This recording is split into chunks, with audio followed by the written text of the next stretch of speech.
AF40 Hindi. कुछ बात है? लियोनेल ने पूछा। लियोनेल को समझ नहीं आ रहा था कि अनारिद यहाँ इतने आक्रामक अंदाज में क्यों आया था। उसे याद नहीं आ रहा था कि उसने पहले कभी अनारिद को नाराज किया हो। फिर भी अनारिद का चेहरा आमतौर से कहीं ज्यादा ठंडा था। इससे तुम्हारा क्या मतलब है? अनारिद ने ठंडे स्वर में उत्तर दिया। आप क्या बकवास बात कर रहे हैं? अनारिद ने लियोनेल को बहुत देर तक घूरा। लगता है तुम मरना चाहते हो। लियोनेल की निगाहें ठंडी हो गईं। तभी आईना ने भी प्रतिक्रिया दी। उसकी लगभग सुनहरी पुतलियों में एक हल्की लाल रोशनी टिमटिमा उठी। ऐसा लग रहा था मानो वह किसी भी पल अपनी तलवार निकाल लेगी। बड़े भाई, क्या कर रहे हो? सिल की आवाज अचानक बातचीत में आ गई। लेकिन अनारिद ने अपनी बहन को कोई जवाब नहीं दिया। उसने लियोनेल से आईना की ओर और फिर वापस देखा। अगर तुम्हें पता है कि तुम्हारे लिए क्या अच्छा है तो तुम उसे छोड़ दोगे, अनारिद ने ठंडे स्वर में कहा। लियोनेल अचानक एक कदम आगे बढ़ा। आईना से जुड़ी बातों से ज्यादा उसे कोई और बात जल्दी गुस्सा नहीं दिला सकती थी। एक ही छलांग में वह अनारिद से 1 फुट से भी कम दूरी पर खड़ा हो गया। अपनी ऊंचाई के कारण उसने ऊपर से नीचे देखा। उसकी निगाहों में हल्का बैंगनी रंग झलक रहा था। अनारिद की तलवार उसकी पीठ पर बेतहाशा कंपन करने लगी, मानो उसे कोई खतरा महसूस हो रहा हो। लेकिन अनारिद एक कदम भी पीछे नहीं हटा। उसका सफेद वस्त्र लियोनेल की आभा के नीचे लहरा रहा था। मुझे नहीं पता कि तुमने अपने लिए क्या कहानी बुनी है, लियोनेल ने ठंडे स्वर में कहा, लेकिन मैं तुम्हें सलाह दूंगा कि तुम अपने शब्दों पर ध्यान दो। मैंने तुम्हारे कैफिर परिवार के कोटे में शामिल होने का फैसला सिर्फ उसे ढूंढने के लिए किया था। मुझे यकीन है कि तुम इतनी समझदार हो कि मेरे बिना कुछ कहे ही इसका मतलब समझ जाओगी। लियोनेल का मतलब साफ था। उसने आईना की बजाय कैफिर परिवार को क्यों चुना? वह आईना को छोड़ने के बजाय इसी पल उनसे नाता तोड़ लेगा। हालांकि उसकी बातों से अनारिद और भी भड़क गया। दूसरों ने लियोनेल की बात मान ली, लेकिन उसने बस यही सुना कि लियोनेल अपनी बहन की भावनाओं से सिर्फ दूसरी औरत ढूंढने के लिए खेल रहा था। और अब जब वह उसे ढूंढ चुका था तो उसे अपनी बहन की परवाह करने की कोई परवाह नहीं थी। शिंग शिंग शिंग भाई, सिल लगभग चीख पड़ा। अनारिद ने भौहें चढ़ाईं और अपनी छोटी बहन की ओर देखा। तुम मुझे शर्मिंदा कर रहे हो। पीछे हटो। अनारिद अपनी बहन की बात सुनकर अचंभित रह गया। ये पहली बार था जब सिल ने उसकी तरफ आवाज उठाई थी। चाहे वह सम्मान से हो या डर से, उसने कभी ऐसा नहीं किया था। तुमने गलत समझा, सिल ने आगे कहा। भाभी ने ही ऐसा दिखाया जैसे हम दोनों में कोई संबंध है। लियोनेल ने कभी मुझ पर कोई दबाव नहीं डाला। अनारिद की भौहें गहरी हो गईं। कोई बात नहीं, उसे जिम्मेदारी लेनी ही होगी। भाई, मुझे कोई फर्क नहीं पड़ता, अनारिद ने ठंडे स्वर में कहा। चूंकि वह हमारे कैफिर परिवार का इस्तेमाल कर सकता है, इसलिए उसे इसकी जिम्मेदारी भी लेनी चाहिए। अनारिद ने लियोनेल की ओर देखा। वह अकेला ऐसा था जो बिना एक कदम पीछे हटे लियोनेल के आभामंडल से मेल खाता हुआ लग रहा था। दरअसल उसकी युद्ध की इच्छा इतनी तीव्र हो गई थी मानो वह लियोनेल को वहीं काट डालने के लिए बेताब था जहां वह खड़ा था। आईना की आंखों का लालपन धीरे धीरे कम होता गया, क्योंकि उसे कुछ अंदाजा हो गया था कि क्या हो रहा है। एक पल के लिए उसकी नजर सिल की तरफ गई, फिर उसने नजरें फेर लीं। दुर्भाग्यवश कोई भी इस टकराव को रोकने की स्थिति में नहीं था, क्योंकि इस मुकदमे के तीनों नेता आपस में गर्मागर्म बहस कर रहे थे। अल्पविराम। आखिर क्या हो रहा है, सैल? दो व्यक्तियों में से एक ने पूछा। उद्धरण चिन्ह डॉट डॉट डॉट। उस बच्चे का पारिवारिक नाम मोरालेस है। दोनों के हाव भाव बदल गए। उस अल्टर की क्षमताएं रहस्यमय और गूढ़ थीं। उसमें किसी के मन में झांककर उसका सही पता ढूंढने की क्षमता थी। इसलिए उन्हें इस बात में कोई संदेह नहीं था कि वह उस परिवार का सदस्य हो या न हो, लियोनेल का असली नाम मोरालेस ही था। उद्धरण चिन्ह डॉट डॉट डॉट। क्या आपको यकीन है कि यह निचले स्तर के किसी व्यक्ति द्वारा ऐसा नाम लेने का मामला नहीं है जो उन्हें नहीं लेना चाहिए? ऐसा अक्सर होता रहता है। सैल ने अपना सिर हिलाया। उद्धरण चिन्ह डॉट डॉट डॉट प्रश्नवाचक चिन्ह। उसके पास एक अर्ध ग्रेड 6 खाली भाला भ्रूण और एक पूर्ण ग्रेड 6 भिन्न पृथ्वी संबंध है। दोनों व्यक्ति एक बार फिर अवाक रह गए। इस वक्त सैल को आंसू बहाने का मन कर रहा था। बस उसे पता था कि ये अंत नहीं था। जितना ज्यादा वो लियोनेल की प्रतिभाओं की सूची के बारे में सोचती, उतना ही उसका मन करता कि वो अपना सिर दीवार से टकरा दे। क्या ये खुद की तुलना किसी और से करने का दर्द था? 18 साल की उम्र में पूरा बो एम्ब्रियो, ये कैसी बकवास है? तो क्या करें? तीनों चुप हो गए, इससे पहले कि उनमें से एक आदमी खड़ा होता। ये बेवकूफ़ी है। हम एक कोने में छिपकर आपस में बातें क्यों कर रहे हैं? क्या वह आदमी वहां नहीं है? सैल, तुम उससे बात करो, हम शुरुआती दौर की बातें संभाल लेंगे। शायद हम कोई जरूरी बात भूल रहे हैं। वे तीनों झिझके। आमतौर पर ऐसे वारिस काफी सनकी होते हैं। सातवें आयाम के परिवार का कौन सा वारिस किसी बदसूरत औरत का पीछा करने चौथे आयाम में आएगा? अगर यह सनकीपन नहीं था तो और क्या था? कौन जाने, शायद लियोनेल चुप रहना चाहता था और अगर उसकी पोल खुल गई तो उन पर बरस पड़ेगा। ये जानते हुए सैल उस आदमी की तरफ घूरे बिना नहीं रह सका जिसने बात की थी। जब तुम्हें इतना भरोसा था तो तुम क्यों नहीं चले जाते? पुरुष खांसते हुए बोला, सुंदर औरतों के पास ऐसी चीजों से निपटने के ज्यादा मौके होते हैं। जरा अपनी तरफ देखो। नर की नजर साइल की भरी हुई छाती पर पड़ी और उसने एक घूंट लिया। इतना पतला कपड़ा इतनी भरपूर फसल को कैसे रोके हुए था, यह उसकी समझ से परे था। उद्धरण चिन्ह डॉट डॉट डॉट। हाँ, निश्चित रूप से वह आपके साथ कुछ भी करने में सक्षम नहीं होगा। सैल की नजरें और तेज हो गईं। लेकिन ये सोचकर कि वे कहाँ हैं और वे कैसी छवि पेश करना चाहते हैं, उसने अपने सहकर्मी के सिर पर थप्पड़ मारने से मना कर दिया। अल्पविराम। Lionel Morales. लियोनेल और अनारेड के बीच चल रही गर्मागर्म निगाहों के बीच अचानक एक आवाज ने खलल डाला। आगे बढ़ने से पहले वह एक क्षण के लिए हिचकिचाया। उद्धरण चिन्ह डॉट डॉट डॉट। और आइना ब्रेजिंगर, कृपया मेरे साथ आइए। लियोनेल की नजरें अनारेड से हटने को ही नहीं चाहती थीं, लेकिन उसके वस्त्र पर एक जोरदार खिंचाव हुआ जिसने उसे पीछे खींच लिया। आइना लियोनेल को घसीट कर ले गई। ऐसा लग रहा था कि उसकी ताकत अब भी बेतुकी थी। नहीं, और भी बेतुकी हो गई थी। ठीक है बच्चों, लाइन में लग जाओ। पापा एली तुम में से 90% को खत्म कर देंगे। बचे हुए दो आदमियों में से एक कुछ ज्यादा ही जोश में आगे बढ़ा। लियोनेल ने अनारेड को एक बार और देखा और फिर मुड़कर आइना का पीछा करने लगा। उसे एहसास हुआ कि वह आइना को लेकर पहले से कहीं ज्यादा संवेदनशील हो गया था। बेशक उसे कुछ हद तक समझ आ गया था कि ऐसा क्यों है और उसने मन ही मन खुद को कोसा। जितना ज्यादा वह ऐसा करता, आइना उतनी ही ज्यादा अचेत होती जाती। ऐसा करके वह उस पर कोई एहसान नहीं कर रहा था। अगर दूसरों ने लियोनेल के विचार सुने होते तो उन्हें पता चलता कि वह आइना के साथ अपने रिश्ते को लेकर खुद से कहीं ज्यादा आत्मनिरीक्षण कर रहा था। यह एक दिलचस्प बात थी, लेकिन लियोनेल को इस बात का अंदाजा नहीं था। सैल उन दोनों को ले गया। किसी तरह, शायद किसी टेलीपोर्टेशन पैड के जरिए, वे गायब हो गए और पहली मंजिल पर बने एक छिपे हुए कमरे में फिर से प्रकट हुए। हालांकि लियोनेल को यकीन था कि उन्हें कोई नहीं देख पाएगा क्योंकि वे एक तरफा शीशे के पीछे खड़े थे। एक बार जब वे इस मुकाम पर पहुंच गए तो लियोनेल ने चालाकी से अपनी सतर्कता बढ़ा दी। यह उसकी आदत बन चुकी थी। सच कहूं तो अगर वह सैल के निमंत्रण को ठुकरा सकता तो शायद ठुकरा देता। दुर्भाग्य से समय के साथ माहौल और भी तनावपूर्ण होता गया क्योंकि सैल ने तुरंत बात नहीं की। दरअसल वो हिचकिचा रही थी। थोड़ी देर बाद उसने कुछ अजीब तरीके से अपनी छाती फुला ली, मानो वह हिम्मत जुटा रही हो। उद्धरण चिन्ह डॉट डॉट डॉट। मेरे साथ ईमानदार रहो, तुम यहाँ क्यों आए हो? सैल ने आईना को नजरअंदाज करते हुए लियोनेल की तरफ देखा। सच तो यह है कि उसने आईना को यहाँ सिर्फ इसलिए बुलाया था क्योंकि उसे उम्मीद थी कि लियोनेल के मन में आईना के लिए जो भी भावनाएं हैं, वे उसे उसके प्रति नरमी बरतने पर मजबूर कर देंगी। ओह! लियोनेल असमंजस में खड़ा रहा, फिर अचानक उसे सब कुछ समझ में आ गया। उद्धरण चिन्ह डॉट डॉट डॉट। मुझे पता है कि मैं पृथ्वी से हूं, लेकिन मैंने इस वजह से भाग लेने की अनुमति नहीं दिए जाने के बारे में कुछ नहीं सुना। क्या मुझे अनुमति नहीं थी? सैल जम गया। पृथ्वी से, इसका क्या मतलब था? रुको, मुझे लगता है मैंने पृथ्वी के बारे में पहले भी सुना है। यह एक नई दुनिया है जिसमें उच्च अधिकारी सचमुच निवेश कर रहे हैं, लेकिन इसका इस वारिस से क्या लेना देना है?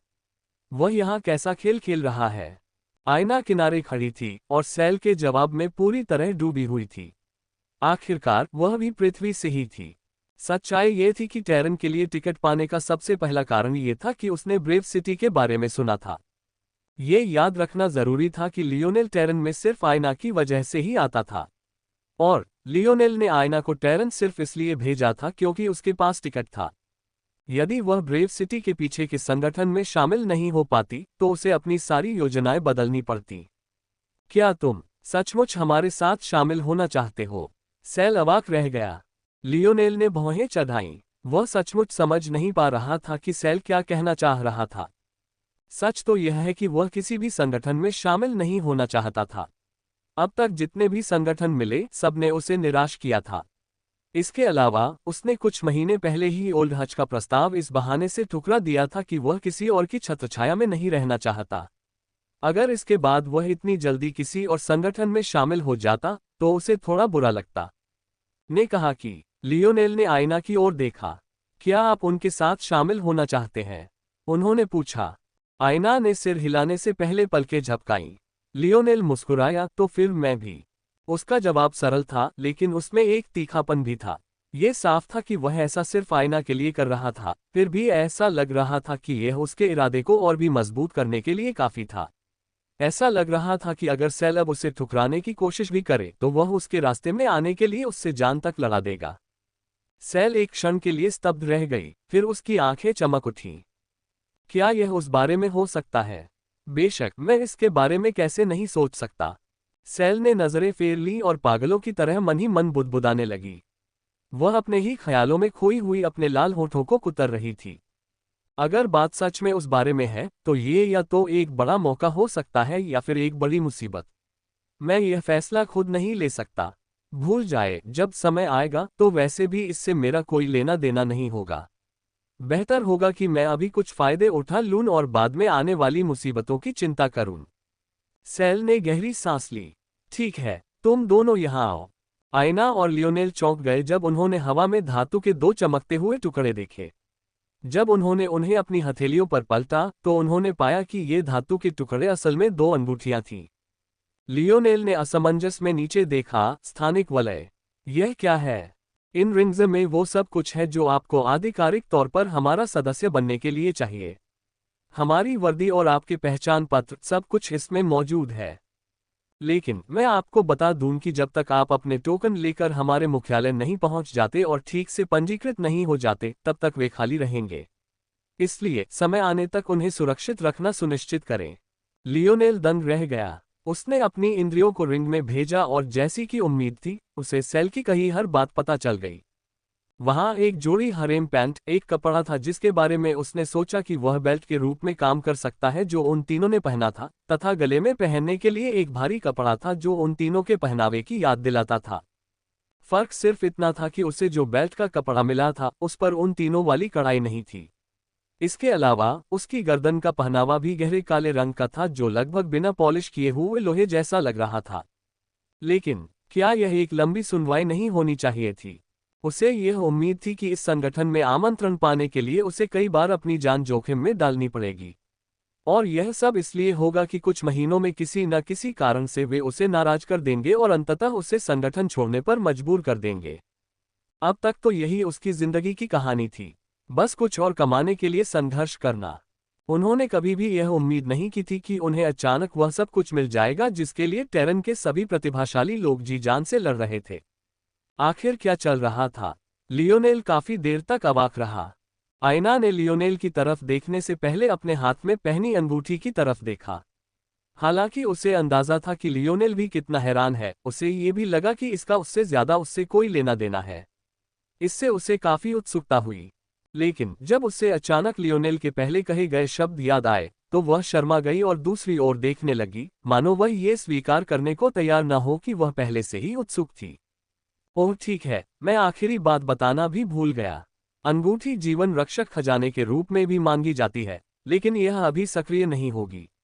पहली बार ये तब सक्रिय होगी जब भर्ती प्रक्रिया समाप्त हो जाएगी। जब ऐसा होगा तो अंगूठी चमक उठेगी। एक बार जब ये चमकने लगे तो आपके पास तैयारी के लिए एक दिन होगा। उस दिन के भीतर आप किसी भी समय अंगूठी को सक्रिय कर सकते हैं और सीधे हमारी कोर वर्ल्ड में पहुंच सकते हैं। यहीं पर आपको पंजीकरण कराना होगा। पंजीकरण प्रक्रिया पूरी होने के बाद अंगूठी सामान्य रूप से काम करने लगेगी। जब तक ये चार्ज रहेगी या इसके चार्ज होने के स्तर के आधार पर ये पहनने वाले को या तो अपनी सीमा के भीतर किसी यादृच्छिक स्थान पर या किसी निर्धारित स्थान पर टेलीपोर्ट कर सकती है। इस स्पष्टीकरण के दौरान लियोनेल अभी भी काफी विचलित था, लेकिन वह इसका सार समझ गया। खैर, फिलहाल पंजीकरण प्रक्रिया पूरी होने तक अंगूठी की क्षमताएं उसके लिए बेकार थीं। उसके बाद ही वह सक्रिय होगी और सामान्य रूप से काम करना शुरू करेगी। क्या पंजीकरण प्रक्रिया समाप्त होने की कोई निश्चित तिथि नहीं है? आयना ने पूछा। इस बारे में सेल थोड़ा शर्मिंदा सा लग रहा था। उद्धरण चिन्ह ... सच कहूं तो आमतौर पर टेरन जैसी जगह हमारे भर्ती केंद्रों में से एक के लायक भी नहीं होती, लेकिन हाल ही में कई परिस्थितियों के कारण हमें अपना नेटवर्क बढ़ाना पड़ा है। अगर हम सबको एक साथ ले आए तो हमारे लिए ज्यादा आसान होगा, खर्चा बहुत कम होगा। इसलिए जब तक हमें एक निश्चित संख्या में नए सैनिक नहीं मिल जाते, हम इस संरचना को सक्रिय नहीं करेंगे। अगले सामूहिक टेलीपोर्टेशन में संभवतः 1 से 3 साल लगेंगे। सेल ने हल्की सी खांसी की और लियोनेल की तरफ देखा। जब उसने देखा कि लियोनेल ने इस पर ज्यादा प्रतिक्रिया नहीं दी तो उसने राहत की सांस ली। लगता है उसे आयना की राय की किसी भी चीज से ज्यादा परवाह है। मुझे अपने ऊंचे अधिकारियों से कहना चाहिए कि वे उसे खुश करने पर ध्यान दें। फिर ओह, लियोनेल की आंखें अचानक चमक उठीं। क्या तुम मुझे इस चीज से छुटकारा दिलाने में मदद कर सकते हो? तुम्हारे सदस्य होने के कुछ विशेषाधिकार तो होंगे ही, है ना? सेल एक पल के लिए स्तब्ध रह गई। जब उसने लियोनेल के माथे पर ध्यान केंद्रित किया तो उसे आखिरकार उसके सम्राट चिन्ह के पीछे थोड़ा छिपा हुआ मॉनिटरिंग चिन्ह दिखाई दिया। जब उसे पता चला कि लियोनेल क्या बात कर रहा है तो उसकी अभिव्यक्ति थोड़ी अजीब हो गई। उन्होंने मोरालेस परिवार के एक सदस्य को निशाना बनाने की हिम्मत कैसे की? उन्होंने खुद को कुछ ज्यादा ही बड़ा चढ़ाकर आंका, है ना? अगर उनमें से कोई भी विशालकाय व्यक्ति क्रोधित हो गया तो उसकी जिम्मेदारी कौन लेगा आखिर? सेल ने सिर हिलाया। शायद वह किसी मुसीबत में पड़ गया होगा, लेकिन यह तो समझ में आता है कि वह ब्रांड से छुटकारा नहीं पा सका। वह अभी भी इतना कमजोर है कि ऐसा नहीं कर सकता।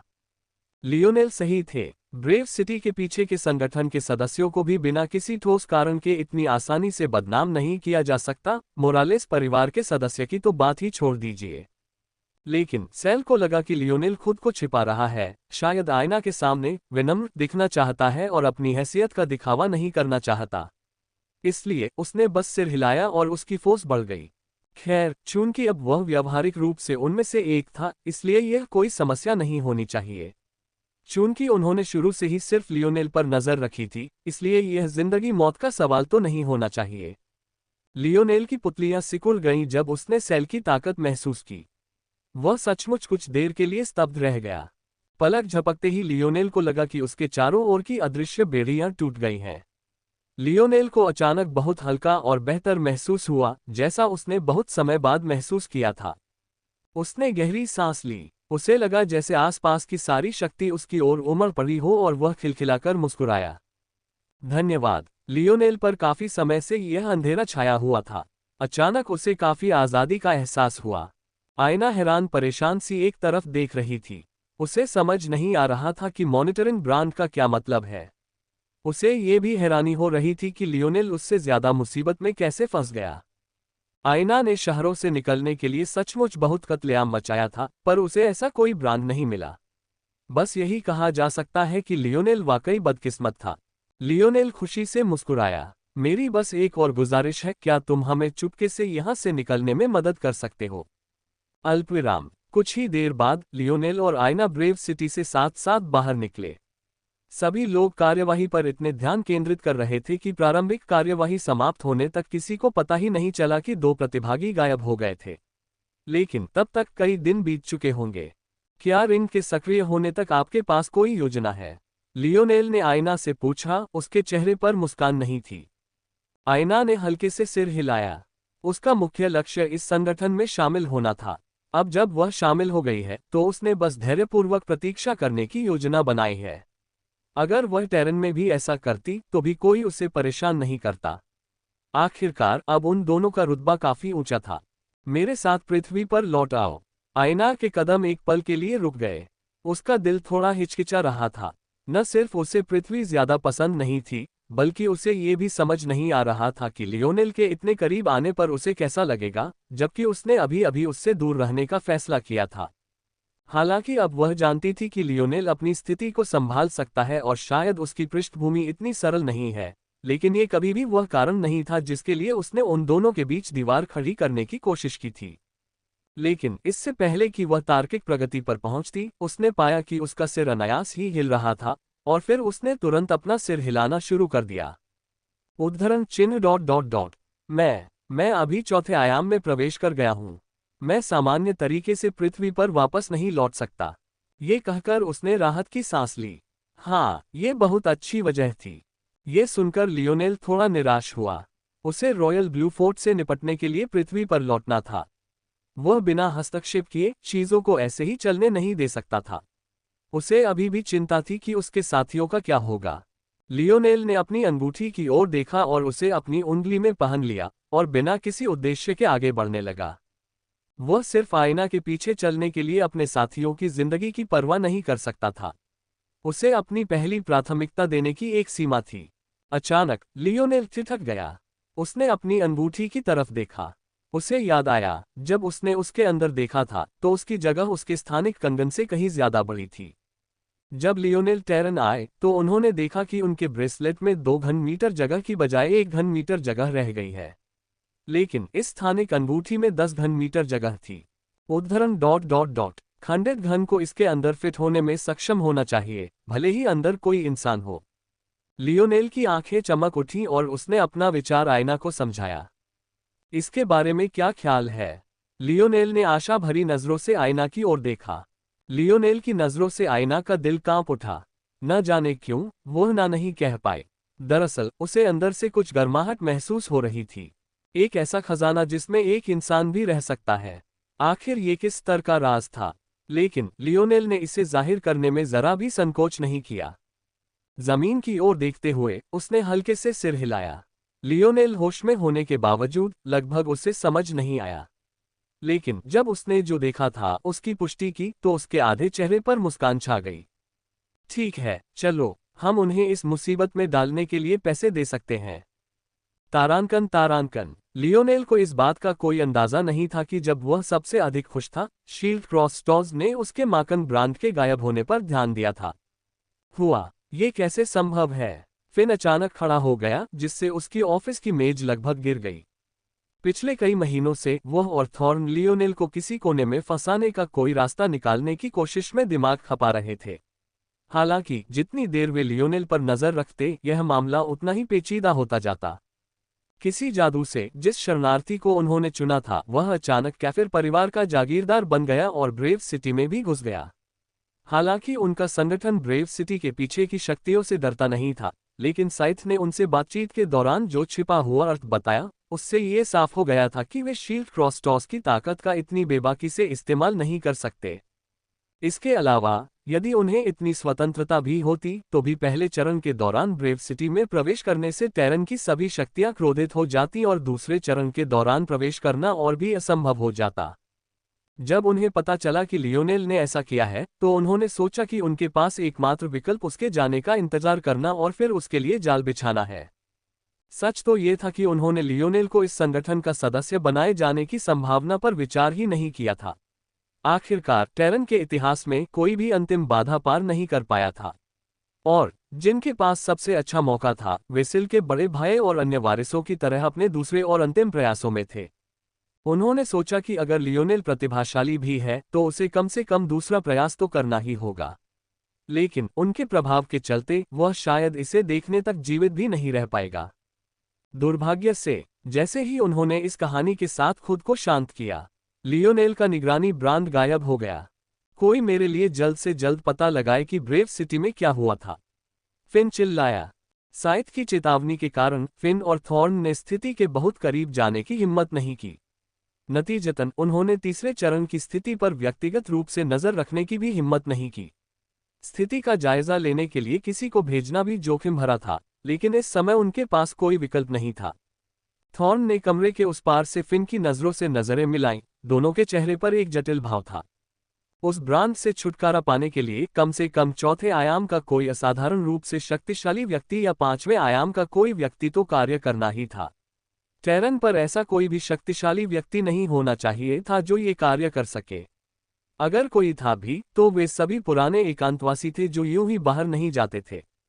इसका मतलब था कि सबसे संभावित कारण ये था कि लियोनेल को ब्रेव सिटी के पीछे वालों से मदद मिली थी, और अगर ऐसा था तो इससे मामला और भी पेचीदा हो गया। गंध की शक्ति, क्या मनुष्य शरीर की गंध से कैंसर का पता लगा सकते हैं? ब्रेनबेरीज। सामान्य परिस्थितियों में यह कोई बड़ी बात नहीं थी। उस संगठन को अपने किसी सदस्य को निगरानी से मुक्त करने से पहले उनसे संवाद करने की कोई जरूरत नहीं थी। चूंकि उन्होंने लियोनेल पर कोई गंभीर अपराध करने का आरोप नहीं लगाया था, इसलिए वे पूरी तरह से सही थे। अचानक इन मामलों को गुप्त रखने की उनकी आशा उन्हें वापस काटने लगी। घंटों बाद फिन और थॉर्न को वह रिपोर्ट प्राप्त हुई जिसका वे इंतजार कर रहे थे, लेकिन उन्होंने उसे चुपचाप और अधिक बदसूरत भावों के साथ पढ़ा। लियोनेल को तिरस्कारपूर्ण तरीके से बर्खास्त करने के बारे में सोचकर, विशेष रूप से फिन के मामले में, जिसने लियोनेल को अपने नाम पर हस्ताक्षर करने के लिए मजबूर किए जाने पर उपहास किया था, उनके जबड़े बंधे रह गए। दोनों ने एक दूसरे को देखा। उन्हें पता था कि उनके पास इसे साइथ के पास ले जाने के अलावा कोई चारा नहीं है। अल्पविराम। साइथ ने चुपचाप फिन और थॉर्न द्वारा लाई गई रिपोर्ट पढ़ी, लेकिन यही खामोशी उनके सीने पर किसी पहाड़ के भारी बोझ की तरह लग रही थी। साइथ जितनी देर ऐसे ही रहा, ये दबाव उतना ही बढ़ता गया। काफी देर बाद साइथ ने दस्तावेज नीचे रख दिए। क्या तुम दोनों ने इस दुनिया में कुछ दिलचस्प देखा है? फिन और थॉर्न एक दूसरे की तरफ देखते रहे, सवाल को लेकर उलझन में। क्या ये लियोनेल के बारे में नहीं था? वे अचानक टेरन के बारे में क्यों बात कर रहे थे? उद्धरण चिन्ह ... कृपया हमें ज्ञान प्रदान करें, कमांडर साइथ। साइथ का सिर थोड़ा झुका हुआ था जब उसने अपने सामने दोनों को देखा। यह कोई सामान्य मानवीय विचित्रता बिल्कुल नहीं लग रही थी। उसकी पीली त्वचा और धंसी हुई आंखों को देखते हुए वह एक शिकारी जैसा लग रहा था जो अपने शिकार को देख रहा हो। उसकी काली आंखें उनके नाजुक बिंदुओं के बीच ऐसे घूम रही थीं मानो उन्हें मारने का सबसे तेज तरीका हमेशा सोच रही हो। ऐसा लग रहा था जैसे उनकी रगों में ठंडक फैल रही हो। यदि आप दोनों को वास्तव में कोई जानकारी नहीं है तो मुझे बहुत निराशा होगी। फिन और थॉर्न कांप उठे, उनके दांत किटकिटाने लगे। न जाने क्यों ऐसा लगा जैसे कमरे का तापमान गिर गया हो। मुझे बताएं, आपने लियोनेल मोरालेस को पहले क्यों हिरासत में लिया था? हमने उसे एक टेलीपोर्टेशन स्टेशन अटेंडेंट द्वारा दी गई सूचना के आधार पर हिरासत में लिया। हमारे संगठन का आदर्श वाक्य तारों के पार एक ढाल बनना है, लेकिन ऐसा करने के लिए हमें स्थानीय सरकारों के साथ मिलकर काम करना होगा। टेरन के अधिकारी कुछ भगोड़ों की अचानक गतिविधियों से चिंतित थे, इसलिए हमने हर उस व्यक्ति पर नजर रखना शुरू कर दिया जो संदिग्ध लग रहा था। थॉर्न ने जल्दी से समझाया। दरअसल उसका जवाब इतना किताबी था कि वह उन बातों को हटाना ही भूल गई जो साइथ को पहले से ही पता थी। लेकिन इससे जाहिर हो गया कि वह कितनी घबराई हुई थी। साइथ ने लापरवाही से अपनी मेज पर रखे दस्तावेजों की ओर देखा, लेकिन उसकी इस सूक्ष्म हरकत ने उन दोनों पर से दबाव का एक जबरदस्त बोझ हटा दिया। जब तक कि उसने अपने अगले शब्द नहीं बोले। स्थानीय सरकार के साथ मिलकर काम करें, है ना? हालांकि एक छोटी सी फीस के लिए, क्या ये सही है? थॉर्न और फिन मानो जम गए, उनके चेहरे और पीठ से पसीने की बूंदें बह रही थीं। वे जो भी शब्द बोलना चाहते थे वे उनके गले में अटक गए और सही वाक्य नहीं बन पा रहे थे। उद्धरण चिन्ह ... इतने बड़े संगठन में कुछ भ्रष्टाचार तो होना ही है। दरअसल मैं तो कहूंगा कि कई मामलों में यह जरूरी भी है, लेकिन इससे आपको बेवकूफ बनने का लाइसेंस नहीं मिल जाता। इतना बड़ा राज आपके सिर पर मंडरा रहा है और आपको एहसास भी नहीं कि इसे ऐसे ही छुपाने के लिए आपका इस्तेमाल किया जा रहा है। निराशाजनक, सचमुच निराशाजनक। साइथ ने एक बार फिर दस्तावेज बंद किए और खड़ा हो गया। इस समय तक फिन और थॉर्न बेकाबू होकर कांप रहे थे। ऐसा लग रहा था मानो उनके सिर के ऊपर से छत तक बस एक पतली डोरी लटक रही हो जो उन्हें घुटनों के बल गिरने से रोक रही हो। तुम्हें ये बातें समझाने का कोई मतलब नहीं है। चूंकि तुम अभी तक इसे नहीं समझे हो, इसलिए यह मेरे समय की बर्बादी होगी। साइथ ने अपनी बाहें पीठ पर बांध ली और खाली दीवार की ओर देखने लगा। उसकी हरकतें आदतन लग रही थीं, लेकिन वहां कोई नजारा न होने के कारण ये सब कुछ अजीब लग रहा था। हालांकि दोनों अधिकारी इतने भयभीत थे कि उन्होंने इस बात पर ध्यान ही नहीं दिया। वैलिएंट हॉट माउंटेन की भर्ती प्रक्रिया अगले 1 से 3 साल तक पूरी नहीं होगी। तब तक जो कुछ भी करना है उसे पूरा करने के लिए बहुत सारे मौके होंगे। मैं तुम दोनों से कुछ तैयारियां पूरी करवाऊंगा, बस यही उम्मीद है कि तुम मुझे फिर से निराश नहीं करोगे। ये शब्द सुनकर दोनों अब और बर्दाश्त नहीं कर सके और जमीन पर गिर पड़े, हौंकते हुए, जबकि साइथ छिपे हुए भूमिगत कमरे से बाहर निकल गया। लियोनेल इस बात से हैरान था कि उसके लिए धरती पर लौटना कितना आसान था। वह पूरे रास्ते अपने कंधे के पीछे देखता रहा, फिर भी न सिर्फ किसी ने उसे रोका, बल्कि यह अनुभव आश्चर्यजनक रूप से सुखद भी था। जब उसे गुलाम करार दिया गया था, तब जो अनुभव उसने किया था उसकी तुलना में अंतर रात और दिन जैसा था। उसने सड़कों पर चलते हुए और अपनी अत्यधिक उन्नत आंतरिक शक्ति का उपयोग करके खतरों से बचते हुए आसानी से सबसे नजदीकी शहर ढूंढ लिया। फिर एक मोटी फीस चुकाने के बाद वह एक टेलीपोर्टेशन प्लेटफॉर्म का उपयोग करने के लिए टिकट खरीदने में सक्षम हो गया। लियोनेल के पास अरबे सिक्के तो नहीं थे, लेकिन उसके पास बड़ी मात्रा में अरबे अयस्क जरूर था। इसी पर वह अपने शरीर को पूर्णता की ओर लगातार निखारने के लिए निर्भर था। शुक्र है कि अरबे अयस्कों से अरबे सिक्कों का व्यापार बेहद आसान था और किसी भी शहर में उसे कुछ सरकारी व्यापारिक चौकियां मिल जाती थीं। लियोनेल को ये जानकर थोड़ी हैरानी हुई कि उर्बे अयस्क असल में उर्बे सिक्कों से ज्यादा कीमती है, लेकिन कुछ सोचने के बाद बात समझ में आ गई। अरबे सिक्कों का इस्तेमाल आमतौर पर केवल निम्न स्तर की दुनियाओं द्वारा अपने कमजोर नागरिकों के लिए चीजें सुविधाजनक बनाने के लिए किया जाता था। उच्च स्तर की दुनियाओं में और खासकर उच्च स्तरीय बाजारों, नीलामियों वगैरह में ज्यादातर व्यापार अपरिष्कृत अरबे अयस्कों से ही किए जाते थे।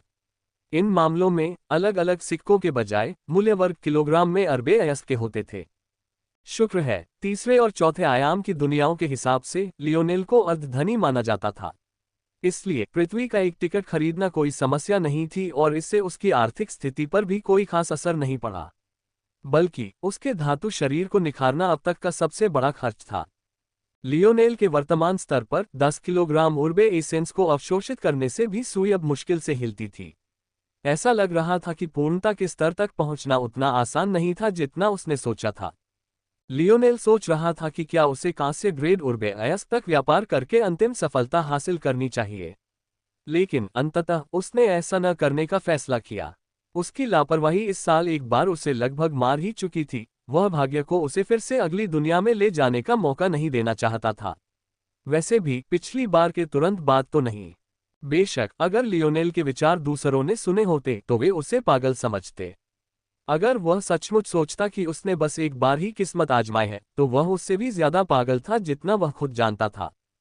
अल्पविराम। लियोनेल टेलीपोर्टेशन फॉर्मेशन में गायब हो गया और किसी को पता ही नहीं चला कि वह एक वांछित अपराधी है। किसी दुनिया को छोड़ने की प्रक्रिया, जाहिर है, उसमें आने की प्रक्रिया से कहीं कम जटिल थी। वह जो भी समस्याएं खड़ी करेगा उनसे निपटना उस दुनिया का मुद्दा होगा। बदकिस्मती से लियोनेल का अच्छा मूड ज्यादा देर तक नहीं रहा। अपनी सारी उत्तेजना में वह एक बहुत जरूरी बात भूल गया था। पृथ्वी पर कोई टेलीपोर्टेशन पैड नहीं था। जब लियोनेल प्रकट हुआ तो वह अपने आसपास के वातावरण को देखता रह गया। उसके चारों ओर तेज हवाएं चल रही थीं, ऊपर काले बादल गरज रहे थे, तेज गड़गड़ाहट और कड़कती बिजली आसमान को हिला रही थी, और वह आसमान से गिर रहा था। लियोनेल ने कोई प्रतिक्रिया नहीं दी। वह बस काले सागर के पानी की ओर देखता रहा, जिसकी ओर वह अकल्पनीय गति से तेजी से बढ़ रहा था। यह एक हारे हुए आदमी का चेहरा था, एक ऐसा आदमी जो अपनी बदकिस्मती से इतना अभ्यस्त हो चुका था कि अब बस आहें ही भर रहा था। क्या संभावना थी कि वह समुद्र के ऊपर आसमान में दिखाई देगा? अगर लियोनेल ने सोचा होता तो संभावना वास्तव में काफी ज्यादा थी। आखिरकार पृथ्वी का 70% हिस्सा तो विशाल जल ही है। लेकिन किसी बदकिस्मत इंसान को यह बताना शायद समझदारी नहीं थी कि उसकी स्थिति सही है। सौभाग्य से लियोनेल ने एक विचार के साथ अपने स्थानिक वलय की ओर हाथ बढ़ाया। पलक झपकते ही उसके पैरों के नीचे एक काली वस्तु तैरते हुए सर्फबोर्ड जैसी दिखाई दी। लियोनेल बेतहाशा मुस्कुराया। वह इस खजाने का इस्तेमाल करने के मौके का इंतजार कर रहा था। बदकिस्मती से उसने टेरन पर इसका इस्तेमाल करने की हिम्मत नहीं की, इस डर से कि कहीं वह किसी के लालच का शिकार न हो जाए। आखिरकार ये खजाना एसएस ग्रेड का था और संयोग से वही सवारी थी जिसके लिए लियोनेल ने अंकल मोंटेस से कहा था। खजाने के 2 तरीके थे, लेकिन दोनों ही केवल एक ही व्यक्ति के उपयोग के लिए बनाए गए थे। लियोनेल जिस सर्फ मोड में थे उसमें गति की सबसे ज्यादा आजादी थी। ये फुर्तीला और परिवर्तनशील था, लेकिन बदले में टॉपलाइन स्पीड का त्याग करना पड़ा। दूसरा मोड। लियोनेल ने अपनी पूरी ताकत सर्फबोर्ड पर डाल दी, जिससे उसकी गिरावट धीमी होकर तैरती हुई हो गई। जल्द ही ब्लैकबोर्ड हिल गया और एक व्यक्ति के लिए शटल बन गया। लियोनेल बैठ गया, हाथ बढ़ाकर बटरफ्लाई स्टीयरिंग व्हील पकड़ लिया। चाहकर भी उसे नहीं लगा कि वह अपने चेहरे पर मुस्कान फैलने से रोक पाएगा। शटल मोड ही असली गति थी। जबरदस्त गति प्राप्त करने के लिए न्यूनतम बल की आवश्यकता होती थी। अगर लियोनेल सामान्य बल का प्रयोग करता तो वह संभवतः अधिकतम 6 घंटों में पृथ्वी का चक्कर लगा सकता था। अगर वह प्रकाश तत्व बल का प्रयोग करता तो ये समय घटकर आधा रह जाता। बेशक इसकी वजह से शटल की चपलता कम हो गई, लेकिन बदले में उसकी गति बहुत तेज हो गई। लियोनेल ने पैडल दबाया। जैसे ही उसने ऐसा किया, एक जोरदार जी फोर्स ने उसे चीरने की कोशिश की, लेकिन उसकी मुस्कान फीकी नहीं पड़ी। अपने शरीर की ताकत से वह अब भी इसे संभाल सकता था। पृथ्वी के जल पर काले सुनहरे रंग की रोशनी फैल गई तथा बादलों के नीचे एक किशोर लड़के की हंसी की आवाज सुनाई दी। तारांकन तारांकन। लियोनेल आसानी से पृथ्वी के मुख्य महाद्वीप तक पहुंच गया। एक परिवहन वाहन होने के अलावा शटल दुनिया का एक मोटा नक्शा भी दिखा सकता था। हालांकि इसमें शहरों के स्थान जैसी कोई विस्तृत जानकारी नहीं थी, लेकिन भूगोल के बारे में काफी जानकारी थी। लियोनेल की शिक्षा के कारण उसे रॉयल ब्लू प्रांत तक पहुंचने के लिए सिर्फ 1 घंटे से भी कम समय में भूगोल की जानकारी ही काफी थी। दरअसल वह इस बात से थोड़ा निराश भी था कि यह यात्रा इतनी छोटी थी। लियोनेल को इनवेलिड से दूर एक सुनसान इलाका मिल गया। शटल की तेज रफ्तार की वजह से जिन लोगों को भी उसके शटल को आगे बढ़ाने वाले बल का एहसास हुआ था, वे बहुत पहले ही पीछे छूट गए थे, लेकिन वह अभी भी सतर्क था। खुद को जमीन के अंदर गहराई में दफनाने के बाद लियोनेल ने खंडित घन में प्रवेश किया। ऐना। लियोनेल को आईना वहां नहीं मिली जहां उसे उम्मीद थी, लेकिन उसकी तेज इंद्रियों ने जल्द ही बहते पानी की आवाज पहचान ली। वह स्नानागार में है। लियोनेल का दिल धड़क उठा। लियोनेल ने खुद को शांत करने की इच्छा जताई और वह आईना को अकेला छोड़कर अपने कमरे में चला गया। अब जब उसने सोचा तो उसने सचमुच उसे काफी देर के लिए अकेला छोड़ दिया था। ये तो समझ में आया कि वह कुछ न कुछ जरूर करेगी। कौन जाने आखिरी बार उसे आराम करने का मौका कब मिला था। लियोनेल मुस्कुराए बिना नहीं रह सका। जोन में आईना को अपनी सैन्य वर्दी की वजह से कभी नहाने की जरूरत नहीं पड़ी। इसकी स्वतः सफाई की सुविधा के कारण उसे इसकी चिंता करने की जरूरत नहीं पड़ी। इसलिए लियोनेल को पहली बार इस तरह का एहसास हुआ था। जो बात एक युवक के कामुक विचारों को बलपूर्वक दबाने से शुरू हुई थी, वह अब एक शांत लेकिन मधुर शांति में बहते पानी की आवाज का आनंद लेने में बदल गई थी। अब बात इस बात की नहीं रह गई थी कि आईना खुद को धो रही थी, बल्कि इस बात की रह गई थी कि उसे उस पर इतना भरोसा था कि वह ऐसा कर सकती थी। शायद वह बस जरूरत से ज्यादा सोच रहा था। ऐसा होने की संभावना हमेशा बनी रहती थी, लेकिन फिर भी इस विचार से उसे मन की शांति मिलती थी। ओह, तुम वापस आ गए। मुझे उम्मीद है तुम्हें कोई आपत्ति नहीं होगी। आईना की आवाज ने लियोनेल को उसकी अजीब शांतिपूर्ण स्थिति से जगा दिया। उसने उसकी तरफ देखा और मुस्कुराया। आईना के चेहरे पर हल्की सी शर्मिंदगी देखकर उसकी मुस्कान और भी खिल गई। वह समझ गया कि उसने यहां नहाने का फैसला करने से पहले इस बारे में ठीक से सोचा नहीं था। आईना जानती थी कि अगर उसने सोच समझकर सोचा होता तो उसे जरा भी शर्मिंदगी महसूस नहीं होती। इस एहसास ने उसे और भी ज्यादा खुश कर दिया। यह एक बिना शर्त वाला भरोसा था जिसका एहसास उसे भी नहीं था। लियोनेल की भौहें उठ गईं जब वह अपने बिस्तर से उठा और उस दरवाजे की ओर बढ़ा जिसे उसने खुला छोड़ दिया था। सूजन कम हो गई है। क्या पानी से आपको कोई फायदा हुआ? लियोनेल को ये बात तुरंत समझ आ गई। पहले आईना के जख्मों की सूजन और जलन बहुत ज्यादा थी। इतनी ज्यादा कि लगता था कि वे किसी भी पल किसी गंदे तरल पदार्थ से फट जाएंगे।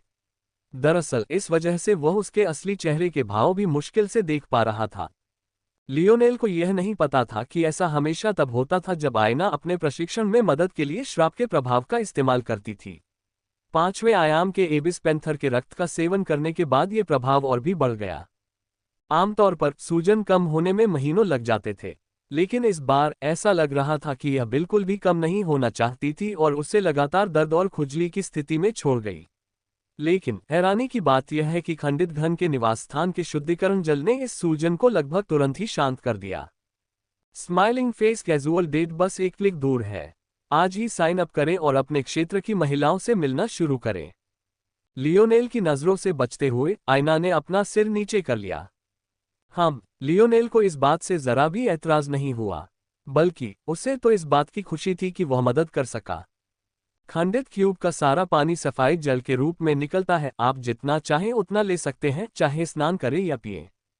आईना की आंखें चौड़ी हो गईं। मैं ऐसा नहीं कर सकती, ये बहुत कीमती है। लियोनेल ने भौहें चढ़ाईं, क्या ऐसा है? इस घर में तो इसकी अंतहीन आपूर्ति होती है। लियोनेल की अज्ञानता के प्रति आईना अवाक थी। उसने लियोनेल को घूर कर देखा, मानो उसे घूर रहा हो। आमतौर पर वह ऐसी नज़र सिर्फ तभी डालती थी जब उसे डांट रही होती थी। शुद्धिकरण जल अत्यंत दुर्लभ है। इसे केवल एक अत्यंत विशिष्ट जन्मजात जल शक्ति नोड वाले व्यक्ति द्वारा ही निर्मित किया जा सकता है। ऐसे व्यक्ति के लिए भी इसका एक कप भी बनाना कठिन कार्य है।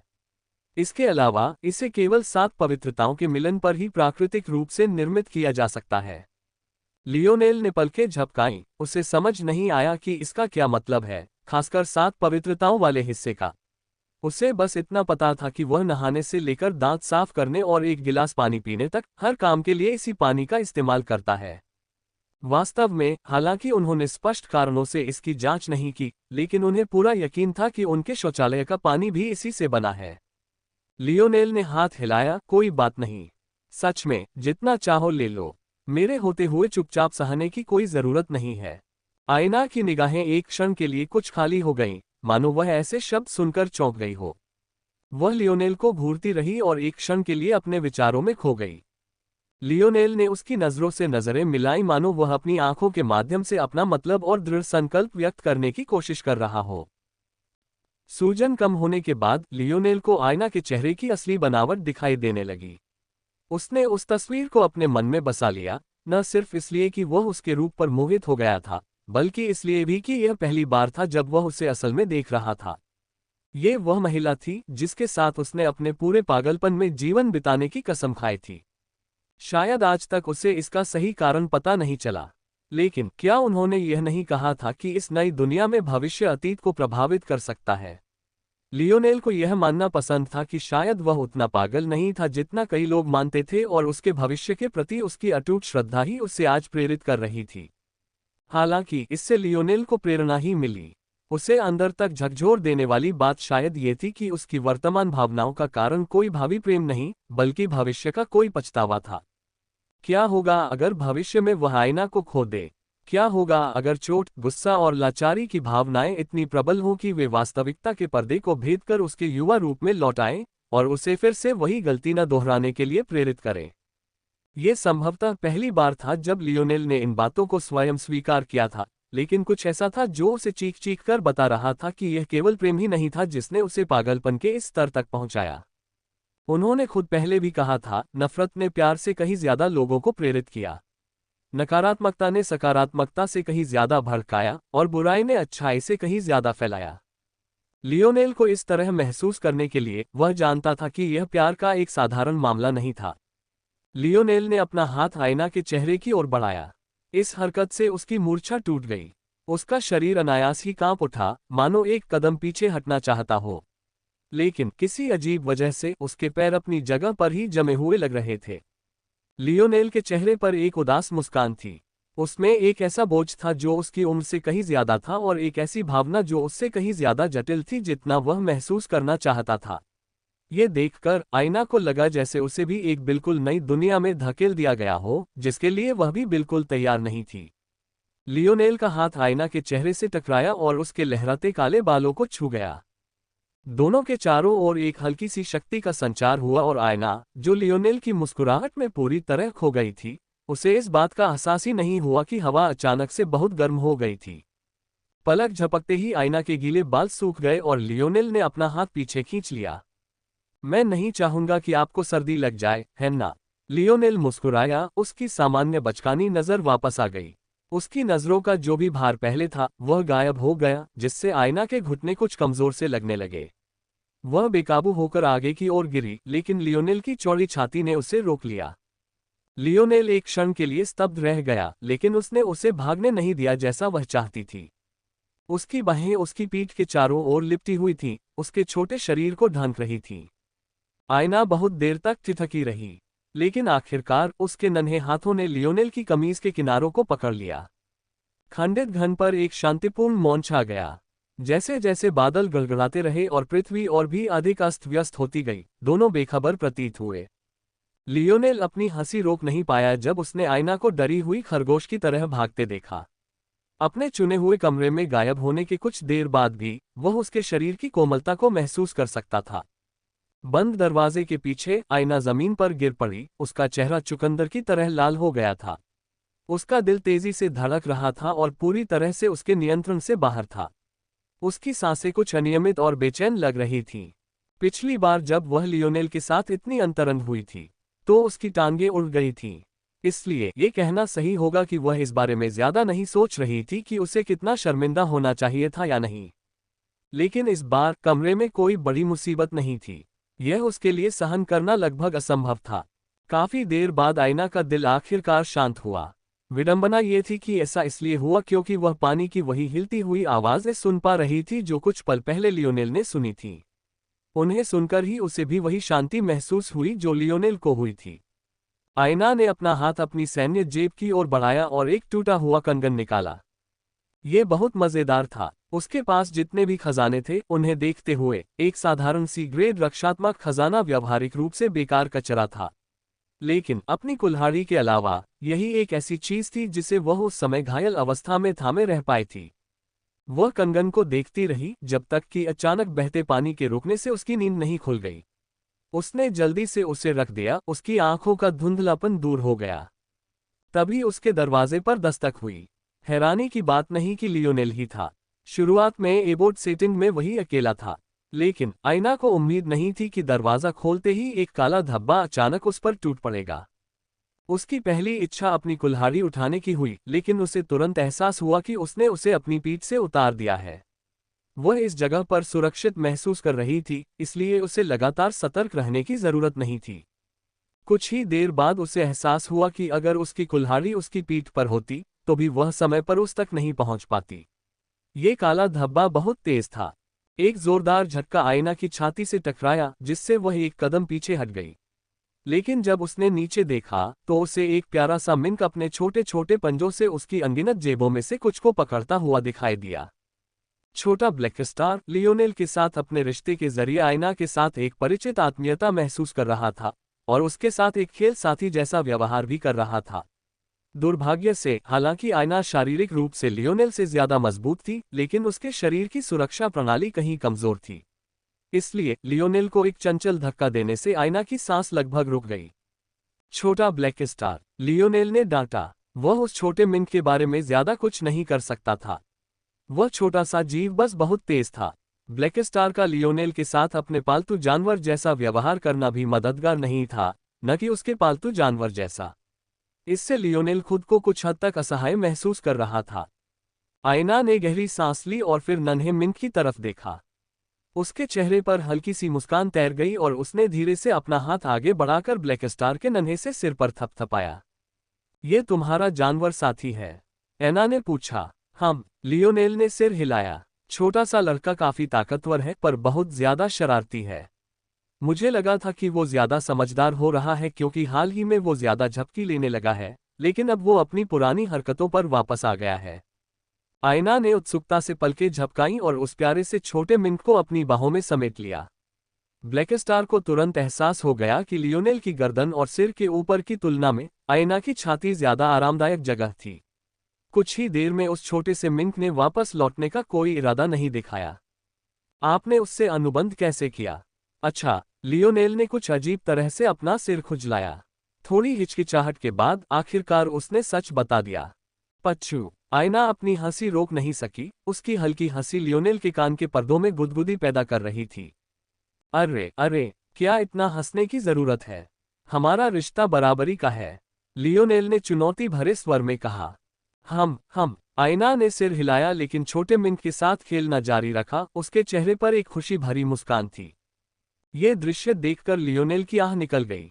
ऐसा लग रहा था कि उसने न सिर्फ अपने क्रूर साथी को आईना की छाती से खो दिया, बल्कि आईना को भी उस छोटे से मिंक के हाथों खो दिया। जिंदगी वाकई न्यायपूर्ण नहीं थी। अल्पविराम। दोनों के बीच अगले कुछ क्षण काफी शांतिपूर्ण रहे। एबोट सेटिंग के डाइनिंग एरिया में लियोनेल कुछ खाने की चीजें लेकर आया जो उसने टेरन छोड़ने से पहले खरीदी थी। हालांकि लियोनेल ये देखकर हैरान रह गया कि आईना न सिर्फ खाने में उसकी बराबरी कर रही थी, बल्कि कुछ हद तक उससे आगे भी निकल गई थी। लियोनेल ने आयना के साथ एक जोन में महीनों बिताए थे, लेकिन उसे पहले इस बात का जरा भी अंदाजा नहीं था। लेकिन कुछ देर सोचने के बाद उसे समझ आ गया, और जब उसे समझ आया तो उसे थोड़ा बुरा लगा। जोन जोन में वो और आयना हमेशा अपना भोजन खुद ही ढूंढते थे। चूंकि उन दोनों में से वह लंबी दूरी का हमलावर था, इसलिए जाहिर है कि सारा भार उसके कंधों पर ही था। लेकिन वह हमेशा सिर्फ एक ही जानवर पकड़ पाता था। वह हमेशा जानवर का अधिकांश हिस्सा ले लेता था, और जो कुछ वह सोचता था कि आयना की भूख मिटा देगा उसे छोड़ देता था। उसे यह एहसास नहीं होता था कि वह उसे कम खिला रहा है। हालांकि इस बार, क्योंकि वह टेरन के व्यंजनों के बारे में जानने को उत्सुक था, आखिरकार ये पहली बार था जब वह किसी दूसरी दुनिया के भोजन का स्वाद चख रहा था। वह बहुत ज्यादा मात्रा में वापस ले आया था, ये सोचकर कि वह जो कुछ भी बचा है उसे अगली बार तक के लिए सुरक्षित रखने के लिए स्नोग्लोब में से किसी एक में रख सकता है। हालांकि उन्होंने कभी इस बात के बारे में नहीं सोचा था कि उन दोनों के लिए इतनी बड़ी मात्रा में भोजन को साफ करना एक आसान काम था। आयना के बारे में ये जानकर लियोनेल की उसके प्रति चाहत कम नहीं हुई, बल्कि उसे एक बार फिर खुशी हुई, क्योंकि जितना ज्यादा समय वह उसके साथ बिता रहा था, वह उसके बारे में और भी ज्यादा जान रहा था। उसने अपनी पिछली गलतियों के लिए माफी नहीं मांगी, बस ये बात अपने मन में बिठा ली। वह दोबारा वही गलती नहीं करेगा। साथ ही उसने मन ही मन ये भी सोच लिया कि भविष्य में और भी ज्यादा सावधान रहना होगा। किसी भी वजह से आयना को ऐसी बातें खुलकर बताना पसंद नहीं था।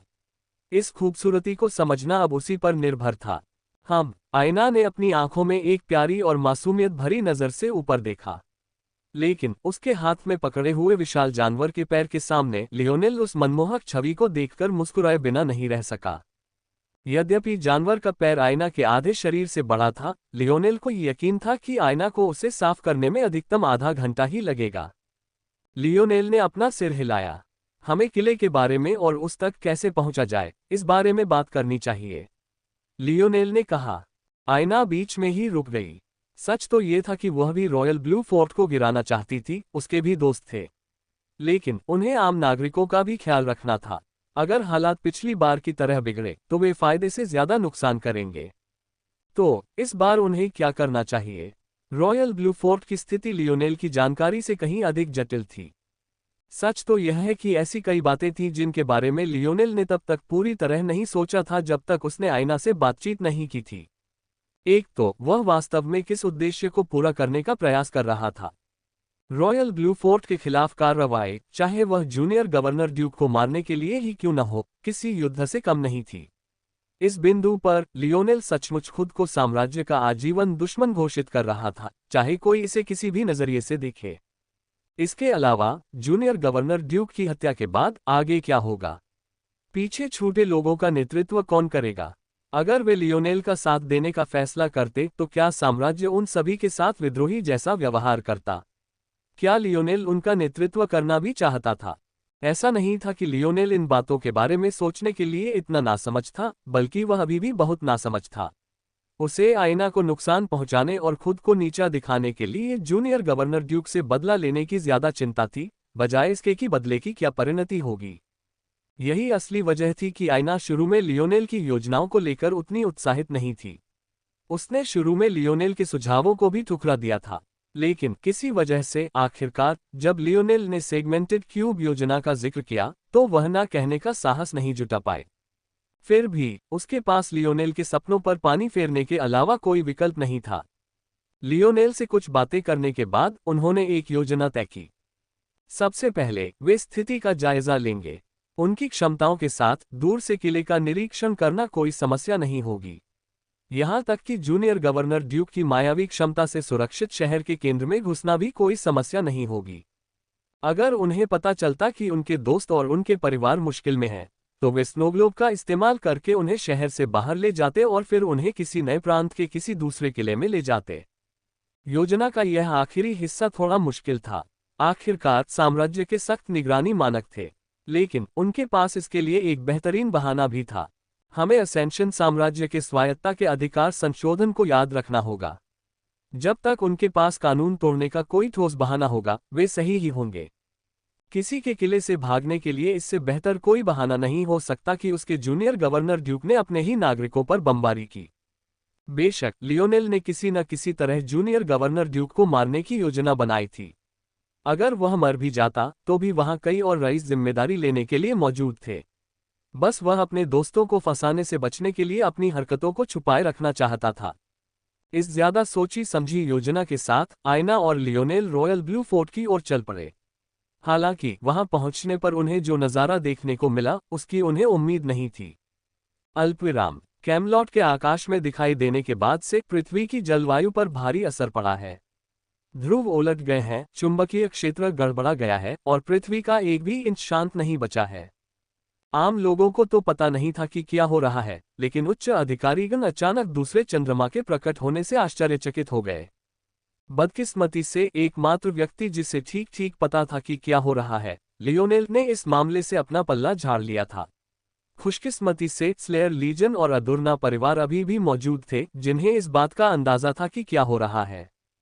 हालांकि जो कुछ हो रहा था उसके बारे में जागरूक होना ही काफी नहीं था। पृथ्वी के पास अब इस स्थिति को शांत करने का कोई उपाय नहीं था। अगर यह मेटामॉर्फोसिस से पहले हुआ होता तो साम्राज्य के पास अभी भी जलवायु को स्थिर करने के कुछ साधन होते, लेकिन बल के हस्तक्षेप से न केवल तकनीक ठीक से काम नहीं कर पा रही थी, बल्कि मौसम भी पहले से कहीं ज्यादा अस्थिर था।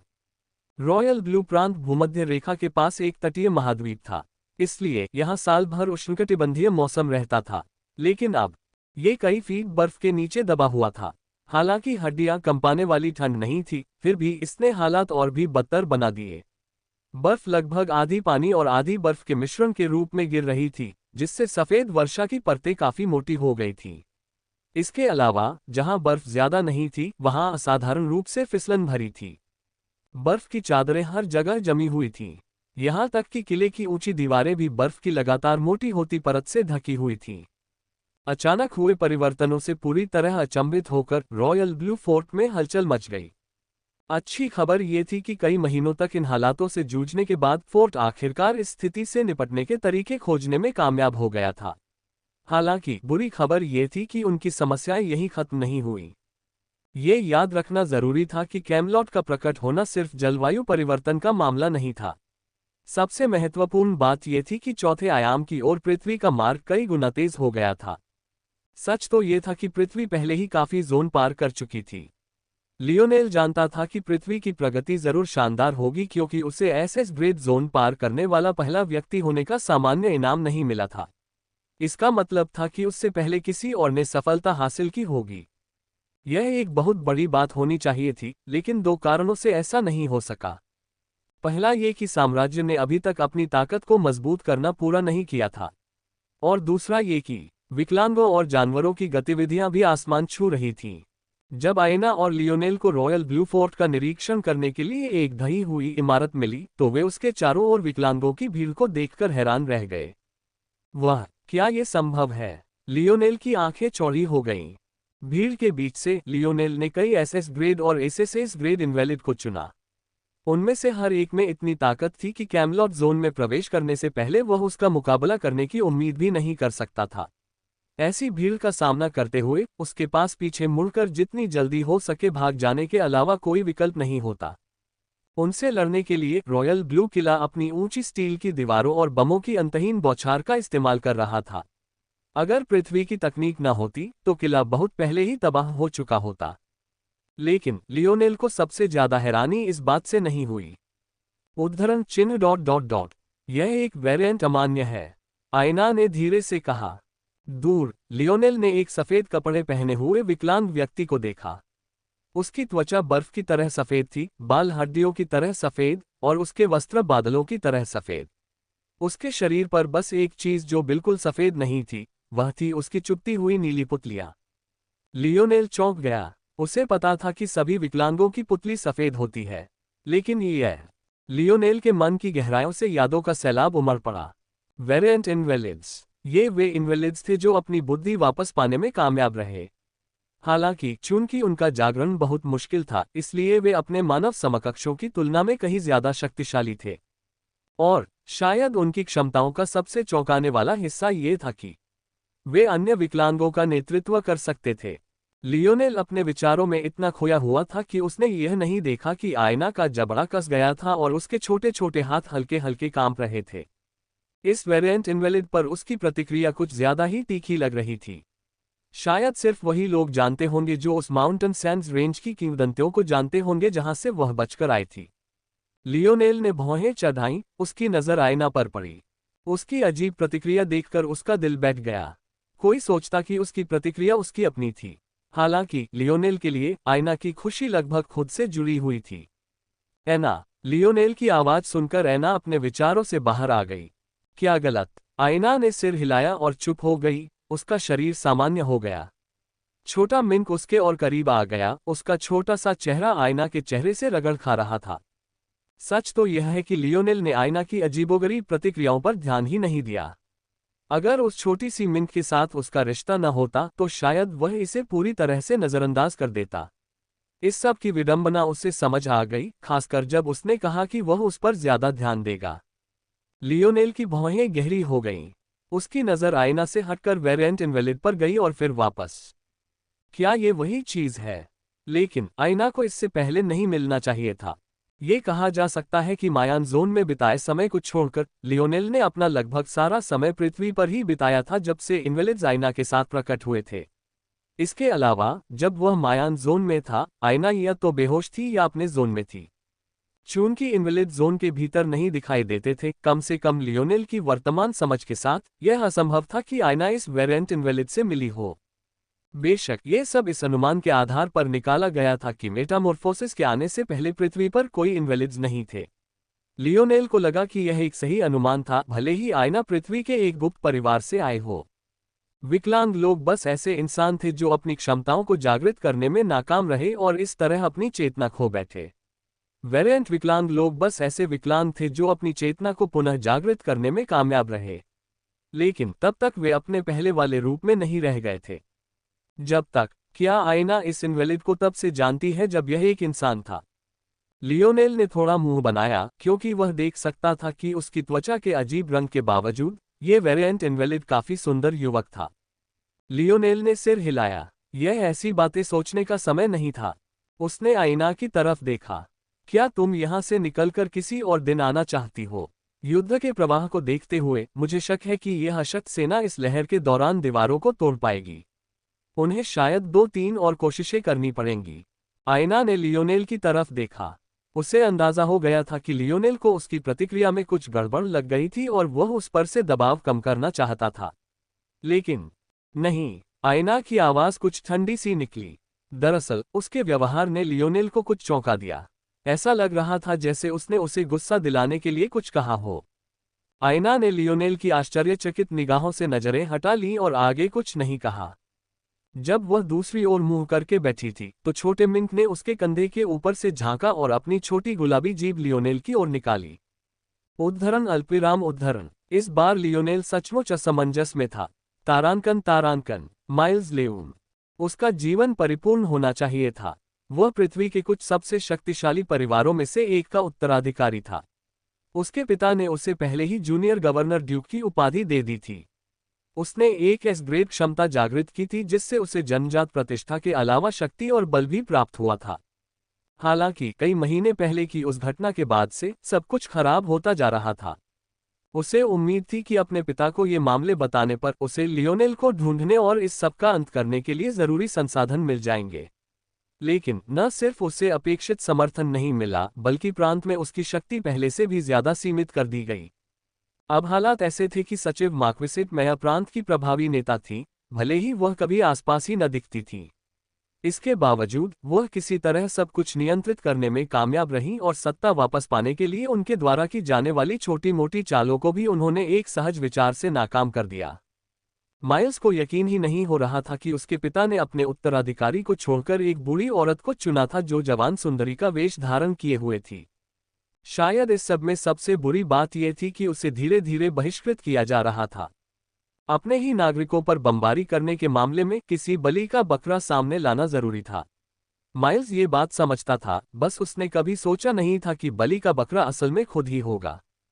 कुलीन वर्ग ने उन्हें एक अपरिपक्व, उतावले व्यक्ति के रूप में चित्रित किया जो नेतृत्व करने के लिए या कभी नेतृत्व करने के लिए योग्य होने के लिए बहुत छोटा था। इस कारण उनका प्रभाव काफी कम हो गया। सामान्य परिस्थितियों में तो ये ठीक ही होता। आखिरकार ड्यूक की उपाधि वंशानुगत थी, कम से कम ऐतिहासिक रूप से तो। समस्या ये थी कि गवर्नर ड्यूक की उपाधि इतनी आसान नहीं थी। पिता और पुत्र के बीच सत्ता परिवर्तन के दौरान हालांकि माइल्स को अपने पिता द्वारा चुने गए उत्तराधिकारी के रूप में अंदरूनी जानकारी मिलती, फिर भी उसे प्रतिस्पर्धियों से निपटना पड़ता। वंशानुगत उपाधियों और लोकतंत्र के इस मिश्रण से ही साम्राज्य प्रतिभाओं को जन्म देता रहा। हालांकि यह कहना मुश्किल होगा कि साम्राज्य अच्छे लोग थे, एक बात जो आप नहीं कह सकते थे वही ये कि उसके कुलीन लोग अयोग्य थे। कोई भी परिवार जो अयोग्य उत्तराधिकारियों को जन्म देता, वह भी जल्दी ही कुलीन होने का अपना दर्जा खो देता। इस वजह से कभी शाही रहे समृद्ध परिवारों की कोई कमी नहीं थी जो फिर से शीर्ष पर पहुंचने की कोशिश कर रहे थे। इसलिए माइल्स जैसे पद पर लगातार नजर रखी जा रही थी। तब ये कोई आश्चर्य की बात नहीं थी कि माइल्स अपना दिमाग खपा रहा था, अपनी चीज वापस पाने का कोई रास्ता ढूंढने की कोशिश कर रहा था। लेकिन अच्छी खबर के बजाय सब कुछ और भी बदतर होता गया। कुछ महीने पहले ही उसे पता चला कि माया गर्भवती है। 21वीं सदी की धरती पर इसका मतलब कम से कम कुछ महीनों के लिए किसी महिला के करियर का अंत होता। हालांकि आधुनिक समय में माया के लिए अपने भ्रूण को अपने शरीर से निकालकर एक ऐसी मशीन में प्रत्यारोपित करवाना सांस लेने जितना आसान था जो उसके बच्चे का पोषण उसके अपने शरीर से भी कहीं बेहतर तरीके से कर सके। ये जानकारी बेकार लग रही थी, लेकिन माइल्स को लगभग पूरा यकीन था कि यह बच्चा उसके पिता का ही है। यदि उसके अनुमान सही थे तो उसका काम खत्म हो गया। इस वास्तविकता ने माइल्स को, जो कभी दुनिया के शीर्ष पर बैठा था, स्तब्ध कर दिया। बच्चे दुर्लभ थे। मेटामॉर्फोसिस के बाद जो बच्चे उसके अवतरण से पहले पैदा हुए थे उनके मरने की संभावना बहुत ज्यादा थी। और मेटामॉर्फोसिस के दौरान किसके पास बच्चे पैदा करने का समय था? कई लोग अपनी जिंदगी बचाने की जद्दोजहद में इतने व्यस्त थे, और जब वे अपने साथी के साथ आनंद में खो जाना चाहते थे, तब भी कौन इस दुनिया में एक बच्चे को लाना चाहेगा? आधुनिक समय में गर्भनिरोधक विधियां इतनी अच्छी थीं कि उनकी 100% प्रभावशीलता कहना जरा भी अतिशयोक्ति नहीं होगी। हालांकि ठीक इसी कारण से कई लोग एक महत्वपूर्ण विवरण भूल गए थे। मेटामॉर्फोसिस से पहले पैदा हुए बच्चे जितने प्रतिभाशाली थे, उसके बाद पैदा होने वाले बच्चे कितने अधिक प्रतिभाशाली होंगे। माइल्स में एक एस ग्रेड प्रतिभा जागृत हुई थी। उसके पिता एक वेरेंट थे। सेक्रेटरी मार्क्विसेट मैया में एक ए ग्रेड प्रतिभा जागृत हुई थी। इस बच्चे के जीन्स को देखते हुए माइल्स को जरा भी यकीन नहीं था कि यह बच्चा प्रतिभाहीन होगा। दरअसल इस बात की पूरी संभावना थी कि उसका ये सौतेला भाई उससे कहीं ज्यादा प्रतिभाशाली होगा। माइल्स को एक और बात का भी एहसास हुआ। शुरुआत में उनके पिता धीरे धीरे अपने चरम से बाहर निकल रहे थे। उन्हें अपना पद छोड़ने के लिए मजबूर होने में 1-2 दशक से ज्यादा का समय नहीं लगा होगा। लेकिन इस नई विश्व व्यवस्था में उनके पिता पहले की तुलना में 2 गुना जीवन जी सकते हैं। ऐसी स्थिति में उसे उत्तराधिकारी चुनने में जल्दबाजी क्यों करनी पड़ी? इन सब बातों से माइल्स को ऐसा लग रहा था मानो दीवारें उस पर टूट पड़ी हों। चाहे वह कुछ भी करे, उसे और भी गहरे कोने में धकेला जा रहा था। अपनी जैविक मां से उसका संपर्क टूट गया था। उसके पिता की उससे बातचीत छोटी और अलग थलग थी, और शिमोन के साथ उसकी दोस्ती और छिपे हुए परिवारों से उसका जो रिश्ता बना था वह भी अब कमजोर लगने लगा था। यह उनके सबसे अंधकार में समय था जब पृथ्वी अचानक अराजकता में डूब गई और इन्वेलिड्स ने हमला करना शुरू कर दिया। पहले तो उन्होंने उन्हें खदेड़ दिया और सोचा कि बस अब सब खत्म हो जाएगा। लेकिन पहली लहर के बाद दूसरी और तीसरी लहर भी आए। तभी उन्हें एहसास हुआ कि विकलांगों को पीछे हटने का कोई विचार ही नहीं रखना चाहिए। उनके लिए किसी लहर को पीछे हटाने का एकमात्र तरीका उन सभी को मार डालना ही था, लेकिन जाहिर है उन्होंने ऐसा नहीं किया था। इस बिंदु पर उन्हें ये चौंकाने वाला एहसास हुआ कि इन विकलांगों को नियंत्रित किया जा रहा था। पहली बार माइल्स को अपनी मौजूदा स्थिति से बाहर निकलने का एक रोशन रास्ता दिखाई दिया। स्थिति जितनी ज्यादा अराजक होती, उसके लिए उतनी ही ज्यादा संभावनाएं होती। यदि वह इस अवसर का उपयोग न केवल अपनी छवि को ठीक करने के लिए कर सके, बल्कि यह पता लगाने के लिए भी कर सके कि मैया अपने भ्रूण को कहाँ छिपा रही है, ताकि उसे बढ़ने से पहले ही मार दिया जाए, तो उसे अपने पिता की नजरों में फिर से स्वस्थ होने का मौका मिल सकता है। माया के पास अब भले ही सारी हैसियत हो, लेकिन युद्ध में उसकी क्षमता बिल्कुल बेकार थी। वह बस अपनी जवानी बरकरार रख सकती थी। उसकी युद्ध क्षमता किसी एफ ग्रेड क्षमता वाले व्यक्ति से भी कम थी।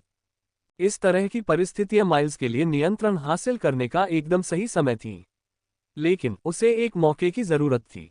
अगर वह बिना किसी कारण के बहुत जल्दी और बिना सोचे समझे कदम उठाता तो उसकी हरकतें उसके काम में और भी ज्यादा रुकावट बन जाती। अगर वह हालात बदलना चाहता था तो उसे धैर्य रखना होगा। तो उसने यही किया। दिन ब दिन वह बिना एक उंगली उठाए इंतजार करता रहा। इस समय वे रईस भी, जिन्होंने उससे अब तक कोई कदम उठाने की उम्मीद की थी, उसकी योजनाओं के बारे में जानने के लिए उत्सुक हो गए। लेकिन माइल्स ने अपना समय बिताना जारी रखा। इस वेरिएंट इनवैलिड की हरकतों से वह समझ गया कि उसे ये किला चाहिए था। माइल्स को इसकी वजह का अंदाजा नहीं था। शायद उसे यहाँ इंसानों की आबादी चाहिए थी, शायद वह इस जगह को अपनी ताकत बढ़ाने के लिए एक अड्डे के तौर पर इस्तेमाल करना चाहता था, या शायद दोनों का मिला जुला रूप था। लेकिन खैर, जब तक ये वेरिएंट जिद्दी था, माइल्स के लिए बस यही मायने रखता था। अल्पविराम। उस समय तीसरी लहर के दौरान माइल्स अपने कार्यालय में बैठा था। हालांकि वह शहर के केंद्र के पास सुरक्षित रूप से छिपा हुआ था, फिर भी वह सैन्य टुकड़ियों की बमबारी की आवाज सुन सकता था। वह चुपचाप बैठा चाय की चुस्कियां ले रहा था। अंदर आ जाओ, उसने न तो बहुत जल्दी कहा, न ही बहुत धीरे। उनके व्यवहार में कुछ ऐसा था जो उनके आसपास के माहौल में शांति का संचार करता था। यहाँ तक कि एक कोने में दबा दिए जाने पर भी वे एक कुलीन व्यक्ति की तरह व्यवहार करते थे। हल्की सी क्लिक के साथ दरवाजा खुला और एक जाना पहचाना नौजवान सामने आया। अगर लियोनेल वहां होता और उसकी लंबी कदकाठी और प्लेबॉय जैसे चेहरे मोहरे देखता, तो वह तुरंत पहचान लेता कि यह उसका पुराना सबसे अच्छा दोस्त जेम्स है। क्या आपके पास बताने के लिए कुछ है? माइल्स ने अपनी चाय का एक और घूंट लिया। हालांकि उसके शब्द संयमित और शांत थे, फिर भी उनमें एक चेतावनी की झलक थी। वह अपनी पहचान गुप्त रखने की कोशिश कर रहा था। इस तरह की मुलाकातें ठीक हो सकती थीं क्योंकि वह और जेम्स दोनों ही एक ही उम्र के युवा थे, लेकिन अगर ये मुलाकातें बार बार और बिना किसी कारण के होने लगीं तो दूसरे लोग अपनी सतर्कता बढ़ा देंगे। जेम्स ने शांति से माइल्स का सामना किया। फिन और थॉर्न, जो अपने वरिष्ठों के सामने कांप रहे थे, की तुलना में वह इस मामले में स्पष्ट रूप से काफी बेहतर था। मेरे पिता ने मुझे ये रिपोर्ट देने के लिए यहाँ भेजा है कि कुलीन परिषद इस भीड़ से हमेशा के लिए निपटने के लिए और भी अपरंपरागत रणनीतियों पर विचार कर रही है। अगर हालात ऐसे ही चलते रहे तो वेरिएंट इनवैलिड फिर से संगठित होकर हमला करते रहेंगे। इन चर्चाओं के दौरान एक विस्तृत क्षेत्र में भ्रम पैदा करने के लिए अपनी क्षमताओं का उपयोग करने की संभावना पर विचार किया गया। माइल्स की निगाहें तेज हो गईं। यह विषय किसने उठाया? चिंता करने की कोई आवश्यकता नहीं है, जूनियर गवर्नर ड्यूक। यह विचार मेरे पिता ने नहीं रखा था। अच्छा, माइल्स के होंठ मुड़ गए। अगर यह विचार उनके किसी संभावित सहयोगी ने आगे बढ़ाया होता, तो इतने लंबे समय तक चुप रहने का कोई मतलब नहीं होता। चीजों को इस तरह स्वाभाविक रूप से आगे बढ़ने देना ही सबसे अच्छा था। और सचिव मार्क्विसेट माइया की राय? वह एक बार फिर परिषद की बैठक में अनुपस्थित थी। जेम्स ने उत्तर दिया। माइल्स की भौहें थोड़ी सिकुड़ गईं। उसे समझ नहीं आ रहा था कि माइया हमेशा इस तरह गायब क्यों रहती थी, लेकिन आखिरकार यही उसके लिए अच्छा था। उसे समझ नहीं आ रहा था कि इतनी बार अनुपस्थित रहते हुए भी वह सत्ता पर कैसे नियंत्रण रख पाती थी, लेकिन माइल्स को यकीन था कि वह हमेशा ऐसा नहीं कर पाएगी। आखिरकार उसे अपनी अनुपस्थिति की कीमत चुकानी ही पड़ेगी। ठीक है, अभी के लिए सब कुछ ऐसे ही रहने दो, अनावश्यक रूप से ज्यादा दबाव मत डालो।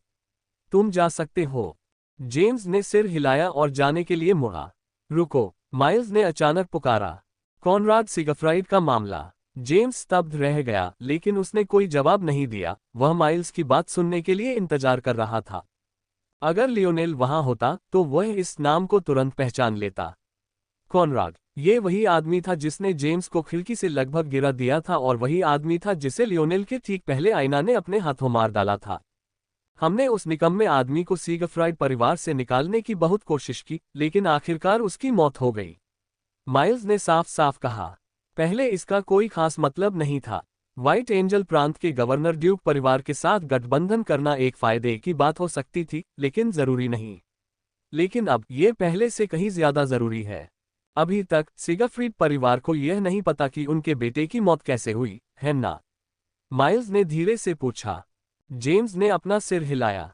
उन्हें पता नहीं था अब तक। शायद उन्हें अब भी यही लगता होगा कि कॉनराड किसी जोन में या किसी इनवैलिड्स के पंजे के नीचे मरा होगा।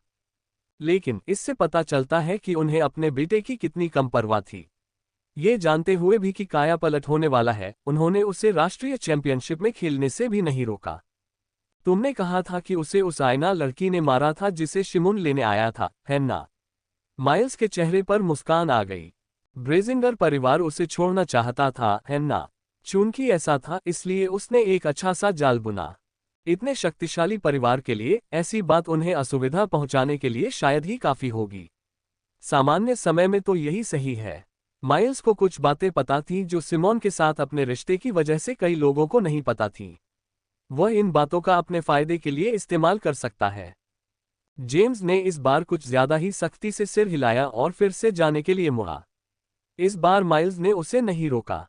जल्द ही तीसरी लहर खत्म हो गई और कुछ दिनों बाद चौथी शुरू हो गई।